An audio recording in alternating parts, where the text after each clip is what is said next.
Vivimos tiempos de turbulencia.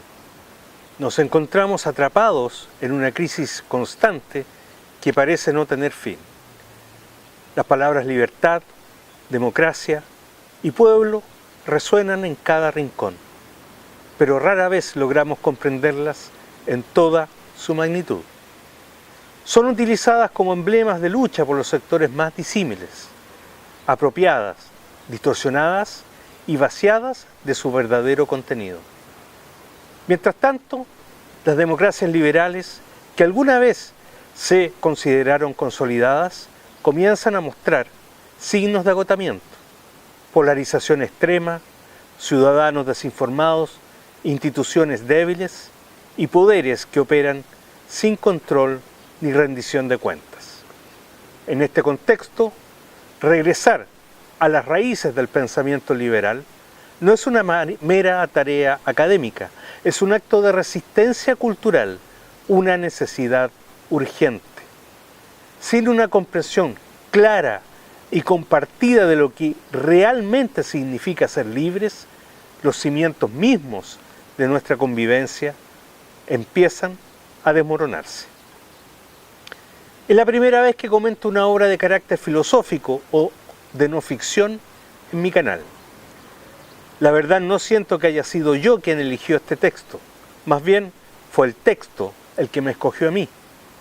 Mi preocupación por el futuro de la humanidad es profunda, especialmente al observar el panorama tanto a nivel nacional como internacional.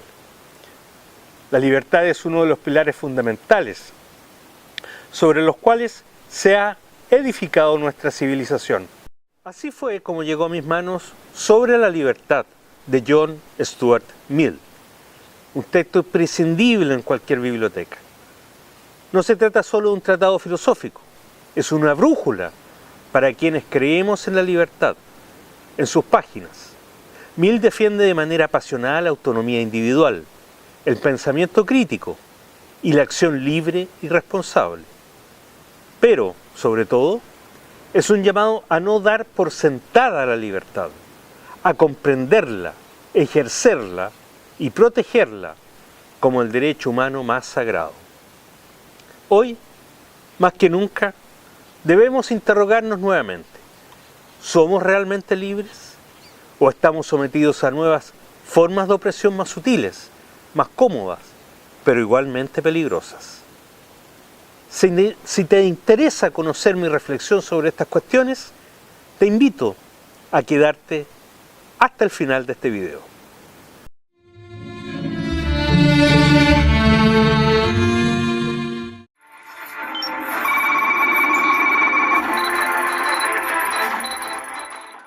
¿Quién fue John Stuart Mill?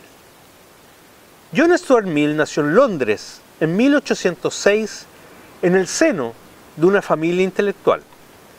Su padre, James Mill, filósofo y economista escocés, lo educó bajo una rigurosa formación racionalista. A los 3 años leía griego, a los 8 dominaba el latín. Desde su infancia fue preparado para convertirse en pensador crítico, libre y profundamente analítico. Es una de las mentes más influyentes del pensamiento liberal del siglo XIX. Economista, lógico, filósofo, político. Fue también defensor de los derechos individuales, de la educación pública, del sufragio femenino y de la libertad de pensamiento en su sentido más amplio y comprometido. Entre sus obras más relevantes destacan Principios de economía política, El utilitarismo y, por supuesto, Sobre la libertad, publicado en 1859, un texto que desafía las conciencias adormecidas y nos interpreta aún hoy en día. Mill no solo buscó la felicidad general, sino que puso en el centro de su pensamiento el desarrollo pleno del individuo como ser autónomo, consciente y responsable. Su legado excede lo doctrinario, es una advertencia lúcida frente a los peligros del conformismo, la mediocridad intelectual y la tiranía de las mayorías.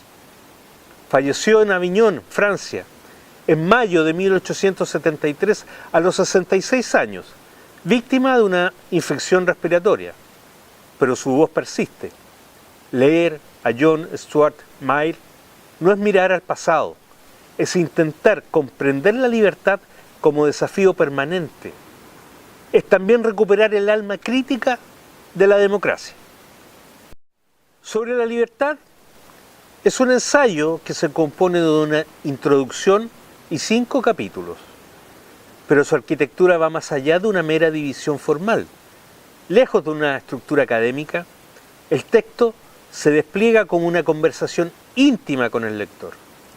Cada capítulo abre una puerta distinta hacia el corazón del problema de la libertad, abordando con rigor y sensibilidad sus múltiples dimensiones: la libertad de pensamiento y de expresión, la libertad de acción y de vida, los límites legítimos del poder que la sociedad puede ejercer sobre el individuo y, finalmente, el cultivo interior del carácter como fundamento de una existencia verdaderamente libre. Mill no ofrece recetas ni fórmulas. Su método es el del razonamiento pausado, del diálogo socrático, de la provocación reflexiva. Los interpreta no como súbditos ni como alumnos, sino como seres humanos capaces de pensar por nosotros mismos. La introducción. La introducción de Sobre la libertad no es un mero preámbulo, es un manifiesto en toda regla. En apenas unas páginas, John Stuart Mill instala con precisión una pregunta fundamental que atraviesa la obra como un hilo invisible pero constante. ¿Dónde termina la autoridad de la sociedad y comienza la soberanía del individuo? Puede parecer una interrogante abstracta, pero encierra una urgencia práctica y existencial. Mill no escribe para una élite académica, se dirige al ciudadano despierto, al lector inquieto, a todo aquel que intuye, aunque sea vagamente, que la libertad, cuando no se protege con lucidez, se desvanece en el aire. A través de una prosa clara y apasionada, Mill nos traslada a un momento histórico en el que la opresión ya no se ejerce solo desde tronos o decretos, sino desde algo más sutil y penetrante: la opinión pública, la presión social, las costumbres impuestas por la mayoría. El verdadero peligro ya no es solo vertical, ahora se disfraza de consenso, se diluye en la masa. Es la dictadura de lo normal, de lo aceptado, de lo que todos piensan, en fin, de lo políticamente correcto. Es aquí donde el espíritu socrático que recorre la obra cobra sentido. Mill no impone verdades, nos obliga a formular preguntas incómodas, a desconfiar de las certezas heredadas, a desenterrar nuestros valores y contrastarlos con la idea de libertad como bien supremo. Su brújula ética es intransable. La única justificación válida para limitar la libertad de alguien es evitar el daño a otros. No el escándalo, no el prejuicio, no la costumbre ni la moral impuesta por el grupo. En un tiempo como el nuestro, saturado de información, de ruido ideológico, de linchamientos digitales y cancelaciones morales, las palabras de Mill no pierden un ápice de vigencia. Por el contrario, se vuelven un faro. La libertad solo florece allí donde hay pensamiento crítico, coraje intelectual y un respeto profundo por el otro, incluso y especialmente por aquel que no piensa como nosotros. El capítulo primero trata sobre la libertad de pensamiento y expresión. Este se erige como un manifiesto vigoroso en defensa de la libertad de pensamiento y de expresión. Mill no las concibe como simples prerrogativas individuales, sino como fundamentos ineludibles para el avance moral e intelectual de la humanidad. Silenciar una opinión, advierte, no es un acto neutral, es un agravio al entendimiento colectivo. No se trata de que toda opinión sea verdadera, sino de que su presencia obliga a la verdad a explicarse, a purificarse, a mantenerse viva en la llama del contraste. Una verdad que no se discute degenera en dogma. Una creencia que no se confronta es costumbre vacía. La libertad de expresión, por tanto, no es solo un derecho, es el aliento mismo de la razón. Miles entronca aquí con la tradición más alta del pensamiento filosófico. Sócrates eligió la muerte antes que traicionar la voz de su pensamiento. Miles retoma esa actitud y la proyecta hacia una sociedad que debe aprender a tolerar el error, no como una amenaza, sino como parte indispensable del camino hacia la verdad. Anticipa objeciones, despliega contraargumentos y sostiene con serena firmeza que ningún poder tiene la custodia de la verdad absoluta. En época de censuras veladas, de unanimidades impuestas, de algoritmos que premian la adhesión y castigan la disidencia, sus palabras resuenan con inquietante vigencia. ¿Estamos dispuestos a escuchar al que disiente o preferimos sofocar la diferencia bajo el pretexto del orden, del progreso o de la corrección? Miles nos interpela con una verdad punzante.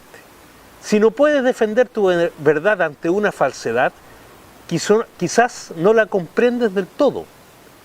Atreverse a pensar, incluso cuando pensar duele, ese es, quizás, el último reducto de la verdadera libertad. El capítulo segundo, la libertad de acción, vivir según la propia voluntad. En el segundo capítulo, Miles desplaza el foco desde la libertad de pensamiento hacia un terreno aún más desafiante, la libertad de obrar, de vivir según la propia voluntad, incluso cuando esa voluntad contravenga normas, hábitos o las expectativas de la mayoría. Aquí aflora con toda su fuerza la dimensión práctica de la libertad. Pensar distinto es una cosa, vivir de acuerdo con aquello que se piensa cuando eso rompe con las convenciones sociales es otra más arriesgada. Es precisamente en ese umbral donde, según Miles, muchas sociedades claudican. No basta con tolerar ideas en el plano abstracto. Hay que permitir que esas ideas se encarnen en estilos de vida reales, visibles y posibles. Miles sostiene que el individuo es soberano sobre sí mismo, sobre su cuerpo, su mente y su destino. Una afirmación que en el contexto de su tiempo fue radical y que hoy, en medio de nuevas formas de control simbólico, emocional y digital, sigue siendo desafiante. Porque una sociedad verdaderamente libre no es la que impone un modelo de vida correcto, sino aquella que abre espacio para la diferencia, incluso para el escándalo, para la disidencia, para lo que aún no comprendemos. Por eso Miles valora a los caracteres fuertes y originales, no como rareza, sino como catalizadores de renovación. Son ellos quienes expanden los márgenes de lo posible, sacuden las costumbres fosilizadas y nos recuerdan, con su sola presencia, que la libertad no es un ideal lejano, sino una posibilidad concreta. Hoy, en tiempos donde la presión por encajar se ha multiplicado por 1000 en redes sociales, donde lo distinto suele pagarse con aislamiento o burla, este capítulo se vuelve un llamado urgente a defender la libertad no solo de pensar, sino de ser. En el capítulo 3, Miles nos habla de la importancia de la individualidad. En este capítulo, Miles sostiene que la individualidad no debe ser meramente tolerada, como quien concede una excepción incómoda, sino activamente promovida y cultivada como uno de los pilares esenciales de una sociedad verdaderamente libre. Con esta afirmación se aleja del simple liberalismo político-institucional para adentrarse en un terreno más hondo y personal, la autonomía del alma, la autenticidad como valor supremo. Para Miles, una sociedad que obliga por presión moral, tradición o costumbre a que sus miembros piensen igual, vivan igual, se vistan igual o aspiren a lo mismo, es una sociedad que renuncia a su propio desarrollo. La uniformidad, advierte, es enemiga del progreso humano. Solo a través de la expresión genuina del carácter individual del temperamento, los intereses, las pasiones e incluso las excentricidades puede florecer una civilización rica, diversa, intelectualmente fértil, Lejos de parecer obvia, esta idea constituye una crítica feroz y vigente a todas las fuerzas que tanto hoy como ayer buscan moldearnos en serie.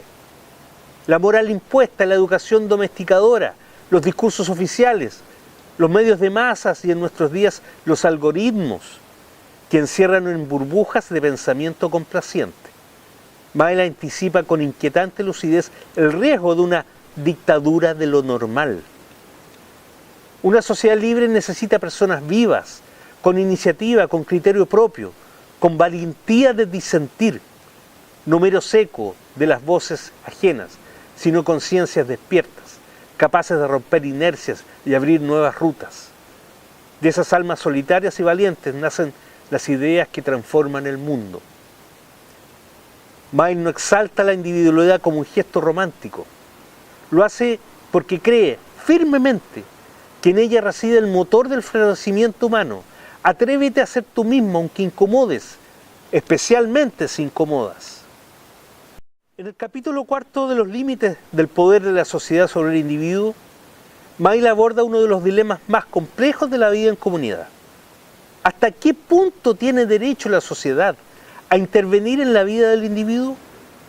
Maill se mueve aquí con cautela porque reconoce que toda libertad ocurre dentro de un marco social. No somos islas, vivimos conectados. El principio rector que propone sigue siendo el mismo. La única razón legítima para restringir la libertad de una persona es evitar daño a otros. Pero este capítulo da un paso más al explorar situaciones grises, donde esa línea entre daño a otros y autonomía personal no siempre es clara.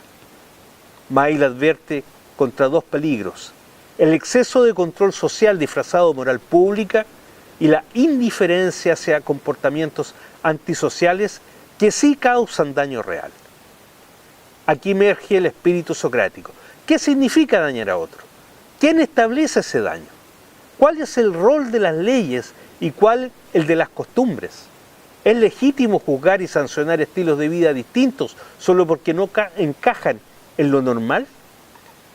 Maill sugiere que la vigilancia más peligrosa no es la policial, sino la moral. La mirada del otro, cuando se convierte en tribunal, puede ser más opresiva que la ley. Y sin embargo, una sociedad sin normas compartidas tampoco puede funcionar. El equilibrio no es simple. Se trata de crear una cultura donde la crítica no se transforme en linchamiento y donde la libertad no se convierta en egoísmo. Para Maill, el individuo debe tener el espacio para crecer y errar, pero también la responsabilidad de considerar el efecto de sus actos sobre los demás. El capítulo 5, aplicaciones prácticas de estos principios. En el último capítulo, Maill abandona la abstracción teórica para enfrentar un desafío más complejo, el de la acción concreta. Con sobriedad y rigor, toma los principios previamente desarrollados, la libertad de pensamiento, de acción, de individualismo y los límites legítimos al poder social, y los somete a prueba en el terreno de la vida real. Maill se interroga sobre las tensiones que surgen cuando la autonomía individual parece chocar con el bien común. ¿Debe una sociedad civilizada permitir que un individuo se autodestruya en nombre de su libertad? ¿Tiene el Estado derecho a intervenir en los hábitos privados, en la educación, en las costumbres, en la intimidad misma? ¿Dónde trazar la línea entre el respeto a la persona y la necesidad de un orden compartido? Su respuesta, aunque fiel al principio rector del daño a terceros, no es dogmática. Maill reconoce que hay contextos, como el de los menores de edad o personas incapacitadas, en los que la libertad requiere protección, guía y en ocasiones límite. Pero insiste, la libertad nunca puede ser reducida a mero capricho ni aplastada bajo el peso de la costumbre o la opinión pública. Es un derecho y también una responsabilidad. Exige madurez, lucidez moral y el coraje de sostener en pie frente a las presiones del conformismo. Es un capítulo final que anticipa debates aún hoy estremecedores en nuestras democracias. el rol del Estado frente a la vida privada, los límites de la corrección social, la delgada frontera entre cuidado y control. Miles nos advierte que el verdadero peligro no siempre proviene del poder institucional, sino de la mirada inquisitiva de la mayoría, del juicio social que pretende dictar cómo se debe vivir, pensar o sentir. Miles concluye su obra con la altura de un pensador mayor, afirmando que la libertad no es licencia ni caos, sino un ideal arduo, elevado y profundamente humano. Y que en cada acto de pensamiento autónomo, en cada elección personal hecha con conciencia, se juega no solo nuestra dignidad, sino la vitalidad misma de la democracia. Como conclusión, al cerrar este libro, aquí está mi ejemplar sobre la libertad de John Stuart Mill. Un ejemplar es un libro corto mi ejemplar tiene 170 páginas. Al cerrar este libro, no solo dejamos atrás un tratado filosófico, abandonamos sus páginas con la inquietud de quien ha sido interpelado en lo más íntimo. John Stuart Mill no escribe para lectores del siglo XIX. Habla con voz serena y firme al porvenir, y ese porvenir es hoy. En el 2025 vivimos inmersos en democracias frágiles, un mundo ideologizado y saturado de información, inmersos en el ruido constante de las redes sociales, donde la libertad parece a veces confundirse con espectáculo y la opinión pública se hace valer con fuerza. Nunca como ahora ha sido tan fácil censurar sin argumentos, seguir sin pensar, replicar sin comprender, las famosas funas. En este contexto, las ideas de Mill adquieren una vigencia urgente, casi profética. Su defensa de la libertad de pensamiento nos recuerda que el disenso no es una amenaza, sino el oxígeno de toda sociedad viva. El disenso nos enriquece. Su exaltación de la individualidad nos advierte que no hay progreso en la homogeneidad y que lo distinto, aunque incomode, debe ser protegido, no suprimido. Su llamado a limitar el poder social, incluso cuando se presenta en forma de moralidad mayoritaria, nos obliga a repensar la forma en que juzgamos y condenamos al otro. Por otro lado, la libertad que Mill nos propone no es cómoda, es exigente, es una actitud de vida. No se trata de hacer lo que se quiere, sino de pensar por cuenta propia, de reflexionar, de medir las consecuencias de nuestros actos, de actuar con responsabilidad, de vivir con conciencia de los otros sin renunciar a ser uno mismo. Ese es quizás el mensaje más profundo de esta obra, que la libertad no es un punto de llegada, sino una práctica cotidiana que ejercemos día a día, o un ejercicio constante de dignidad personal y compromiso cívico. Muy bien, me despido y es en este siglo XXI convulso y desafiante, donde la lectura sobre la libertad se vuelve absolutamente imprescindible.